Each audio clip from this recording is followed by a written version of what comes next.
Voici l'agneau de Dieu. Rappelons-nous les paroles qu'Abraham adressa à Israël. Dieu se pourvoira lui-même de l'agneau pour l'Holocauste. Genèse 22:8. L'agneau de Dieu. Il est l'agneau de Dieu avant d'être le nôtre. Il appartient à Dieu avant d'appartenir à qui que ce soit.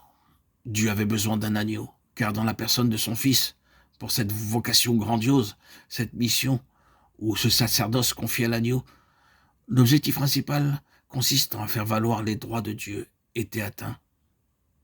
Dieu a des droits, et ces droits, conçus de toute éternité, visaient à façonner l'homme, le monde, la création et l'univers comme Dieu l'entendait, sachant que tout appartient à Dieu, que tout vient de Dieu, et que tout a été conçu dans le cœur même de Dieu. Le Seigneur avait donné un certain cachet à sa création en lui instillant certaines pensées, certains idéaux, certaines normes et certains objectifs. Il a donc un droit sur tout cela, et ces droits lui ont été ravis. Il ne jouit pas de ses droits dans la vie et dans la nature de l'homme sur terre et dans la création, depuis l'interférence du péché, depuis cette terrible séparation entre lui et sa créature. Le tout premier objectif de l'œuvre accomplie par l'agneau de Dieu, par l'agneau qui appartient à Dieu, est de recouvrer et de rétablir les droits de Dieu. Dieu a droit à une soumission absolue et inconditionnelle. Ce droit lui a été ravi.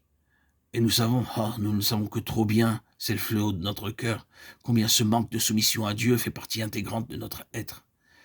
Quelles ne sont pas les difficultés, les luttes, les angoisses que nous connaissons pour arriver à nous soumettre totalement à Dieu. Nous sommes ainsi faits. Je ne parle pas ici de notre subordination délibérée et consciente, de notre rébellion, de notre volonté qui rejame contre Dieu. Mais cette insoumission est là malgré nous, malgré toutes nos aspirations. Il est là, ce je ne sais quoi d'indomptable. Il est incrusté dans la composition même de cette création rebelle à Dieu. Le Seigneur est en droit d'exiger une obéissance totale et immédiate. Or, la désobéissance est inscrite dans le cœur de l'homme. Elle imprègne cet univers. Le moi, quant à lui, se manifeste sous forme d'égoïsme. C'est l'affirmation de l'ego. Il nous faudrait beaucoup de temps pour essayer d'analyser toutes les facettes du moi. Le terme, l'appellation, la notion même d'agneau est aux antipodes de cet état d'esprit. L'agneau est l'emblème de la soumission, de l'obéissance et de l'altruisme. Les droits que Dieu exige de sa créature en matière de soumission, d'obéissance et d'oubli de soi sont recouvrés par celui qui est connu sous le nom de l'agneau.